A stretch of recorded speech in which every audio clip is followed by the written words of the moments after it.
बारे में बहुत इंटरेस्ट लिया था कि मनरेगा ये आवश्यक है, ज़रूरी है और गरीबों के लिए जीने के लिए एक बहुत बड़ा कानून जो मैडम सोनिया गांधी जी ने लाया था उसकी बहुत तारीफ करके वो हमेशा आगे कहते थे। और दूसरी चीज़ मैं उनमें एक खूबी देखा कि कभी गुस्से में नहीं आते थे और किसी को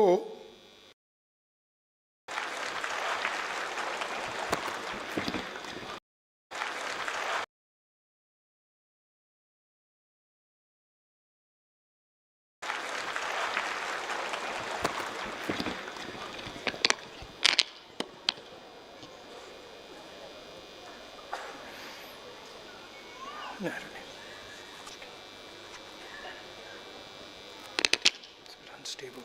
It's okay.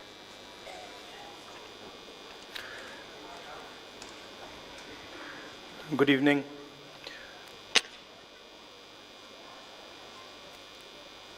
For me, Sitaram Yechury was a friend who operated in the political system. When people look at politics from outside, it's not easy to see the dynamics that take place inside the political system. It's an unforgiving place, harsh place, uncomfortable place, and it brings out mostly the worst in people. It's rare that you see that politics brings out the best in a person.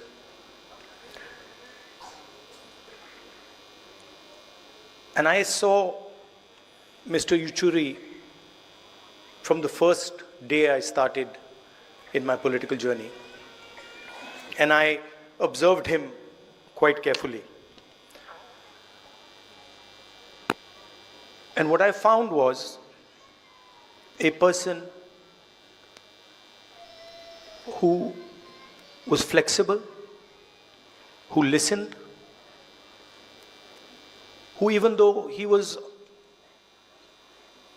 on the opposite spectrum ideologically, had the ability to understand where we were coming from, and he also allowed us to understand where he was coming from. He was a bridge, in a sense, between certainly the Congress party and other parties in the India Gathbandhan. There are people who are visible and they are up front, you see them.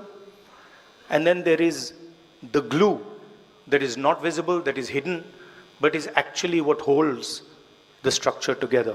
And I would say Mr. Yechury was such a figure who, in the India Gathbandhan certainly, and the last UPA Gathbandhan, held the architecture together. And he held the architecture together because he was flexible, because he listened, and he didn't have the common traits that a lot of politicians have: anger, aggression, arrogance. These things were missing, and this is rare in our work. So he was a friend. I dealt with him a number of times, and I always noticed how the stress was countered with the cigarette. And this was always there. And I used to tell him, Yechury Ji, what is this? Why don't you get rid of this? And that, I think, is the only habit that probably he wasn't able to get rid of. He was also very close to my mother. And I would say they were even better friends than I was with him. And a few days ago, he came to meet my mother. And they were sitting there, and I saw Mr. Yechury was coughing. And I realized that both of them have the same attitude when it comes to hospitals, which is that neither of them want to go to a hospital under any circumstances. I knew they were watching each other. So immediately I caught Mr. Yechury. I said, Yechury Ji, you're going in the car, you're not going home, you're going to the hospital. And I told my office people that, look, he has to go to the hospital. And he was smiling. He was still trying to say, no, I'm not going to go. And that was the last time I saw my friend. I came to the hospital again with the view of seeing him, but unfortunately, that never happened. There were two moments when I was thinking about Mr. Yechury, and I had no answer. One was when his son passed away, and I picked up the phone, and I didn't know what to say. I really just didn't know what to say, and I called him, and then I was silent on the other side because of what he was going through. Probably the hardest moment of his life.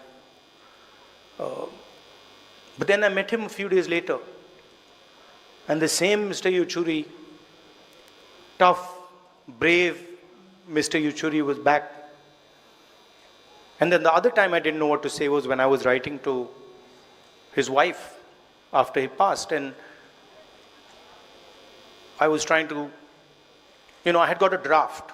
We get drafts of letters, and the draft just didn't fit.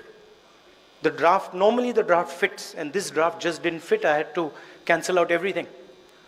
And so I was thinking, what do I say to his wife who's going through such a hard time? And the only thing I could say is that he was a person you could trust. He was a person that you were sure, 100% sure, that he wasn't compromised in today's situation where there are pressures. It's easy to get compromised. He was not compromised. And whatever he did, he always did for the interest of our country. Every single time, his starting point, and maybe my brothers in the left might not like it, but his starting point was India. And that was the point from which he began. And of course, after that was his political ideology, his political conviction. But whenever he would speak to me about the BJP and the RSS, he didn't say, they're doing this and they're doing that. He said, look, this is a danger to the country. What they're doing to our institutions, what they're doing to our structure, what they're doing to our education system is going to destroy India. And that's how he lived his life.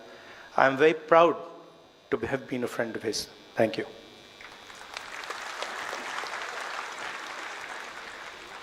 अब मैं